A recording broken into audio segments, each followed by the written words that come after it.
Hello there and welcome back to Build with the Boys. We've now got issue 57 of Hachette's Build the Disney Dolls House. In this one, again, not a load to do, but relevant. We are installing the ceiling to Alice in Wonderland's dining room.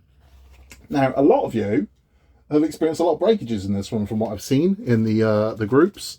Particularly with this piece, which is Alice's ceiling. I've seen a lot, you've got cracks in these, and you're like, well, it's okay, I'll deal with it. No, absolutely bloody not. Do not put up with that. You pay for this.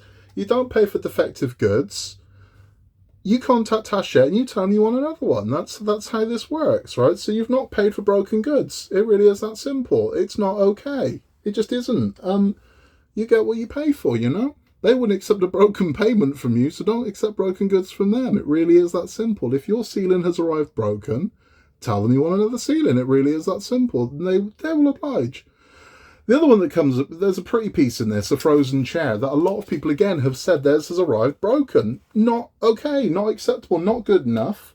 Not having it. Not having it. So again, if yours is, you tell them, this is broke, this isn't good enough. It's not good enough. Not acceptable. Luckily, mine have arrived okay, but if you're in that position, you ain't got to put up with it. You don't. You contact them, phone them, that's the quickest way to do it. Email, you'll just join the back of a very long queue of people waiting for emails to be answered. So don't be shy, pick up the phone and tell them, not good enough, I want a replacement, and they'll send you one. Honestly, don't accept broken goods. Let's have a look at our pretties and let's get this one built. So here's our pretty pieces for this issue. We have this very lovely corner chair from Frozen. Now, a lot of you said this arrived broken. Don't put up with it. Tell me another one. It's lovely.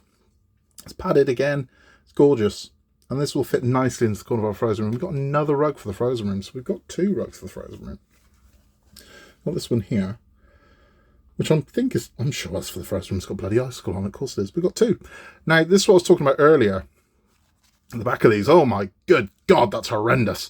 But I've got some sticky felt, very kindly sent to me by Ken, to cover those up, because I'm worried about that catching and pulling, and I don't want that to happen. So I just need to protect this back, I really do. These exposed threads, that's not good. But other than that, they are lovely rugs, they really are, so we are going to protect the backs of those. Let's bring the house up and let's get another ceiling put in. Now, I was lucky that my my Frozen ceiling fit without problems. This one might not be the case, but let's bring it up and we'll take a look. Okay, so we've prepped the top. This is where the glue is going along here, all along there, all the way around, along here, along there.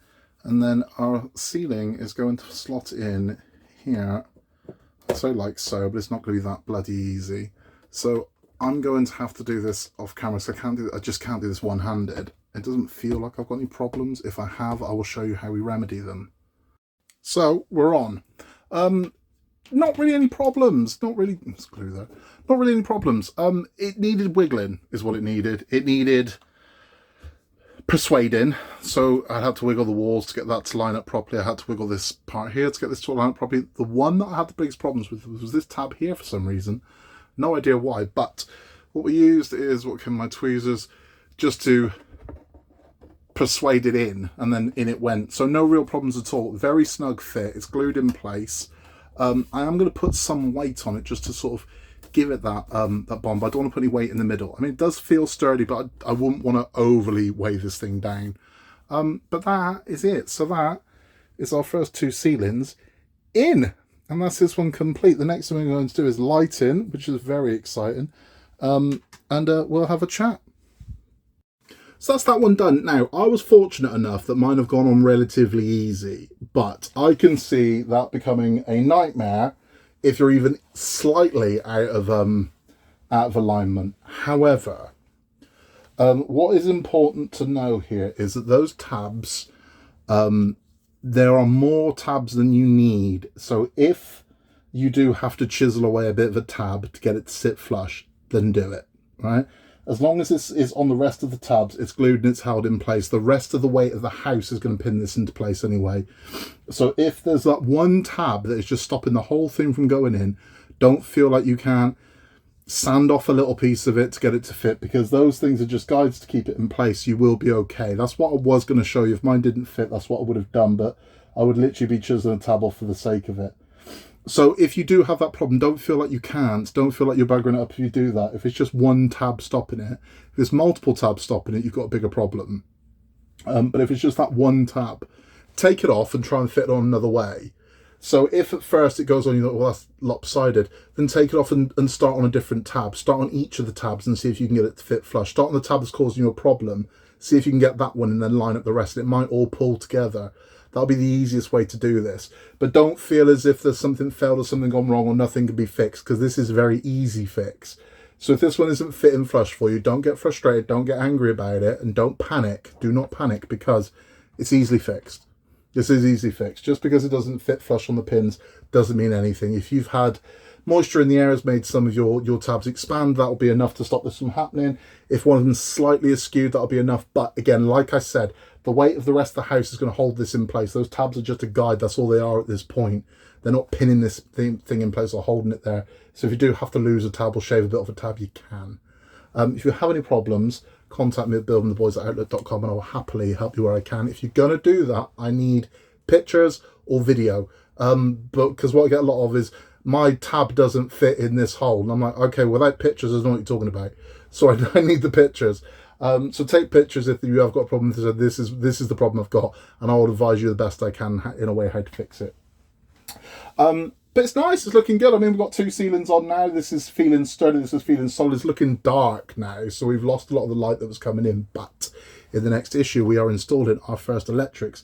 They're not going to work for you, but I have got test boards, so I can show you these things actually working. I can show you the light working, and I can show you just how easy it is to plug these in, because I know a lot of you worried about the wiring. You don't need to be, honestly, and I will show you and hopefully alleviate some of those concerns in the next one.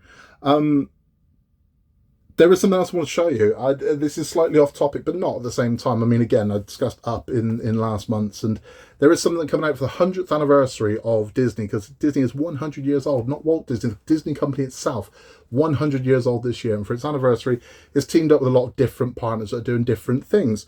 And one of the things I wanted to show you, I think is ever so cute. I just do. If you are a fan of Disney, but you're also a fan of Marvel through Disney, well, the two of them have combined. And what they've done is they've took some classic covers of classic Marvel comics. And to pay homage to Disney, they're releasing issues of the Avengers and Fantastic Four and the X-Men this month that have got Disney-themed cover variants. These are just cover price. You're about to pick these up for around £2 to £3, but these will one day be worth money. So if you can get your mitts on these Disney covers, I would advise you do. But take a look at these because they are cute as hell.